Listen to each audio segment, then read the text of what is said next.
പ്രകൃതി സംരക്ഷണ സന്ദേശവുമായി KSSS പരിസ്ഥിതി ദിനാചരണം സംഘടിപ്പിച്ചു.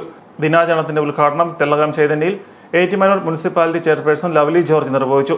ഇന്ന് നമ്മുടെ 44 നദികളുള്ള ഒരു കേരളം, കൊച്ചു കേരളം, അതുപോലെ എല്ലാ നമ്മുടെ നീർച്ചാലുകൾ, പുഴ, തോട്, അരുവികൾ എല്ലാം ഇന്ന് നേരായ ചുവനയല്ല പോകുന്നത്. കാരണം എല്ലാം അത് അടച്ച് വെക്കുന്ന ഒരു പ്രവണത നമുക്ക് തന്നെ ഉണ്ടാവുകയാണ്. നമ്മൾ തന്നെ പ്രകൃതിയെ സംരക്ഷിക്കേണ്ട നമ്മുടെ മരങ്ങൾ വെട്ടി നശിപ്പിക്കുകയും അതുപോലെ തന്നെ നീർച്ചാലുകളിലെല്ലാം വളരെ മോശമായ അഴുക്കുകൾ ഇടുകയും അത് കെട്ടിയടയ്ക്കുകയും അതുപോലെ തന്നെ ഒത്തിരി ഭൂകമ്പങ്ങളും അതും നമ്മുടെ എല്ലാ പ്രദേശങ്ങളും വെള്ളക്കെട്ട് നിറയുന്നതുമായിട്ടുള്ള ഒരു സാഹചര്യം നമുക്ക് കാണുവാൻ സാധിക്കും.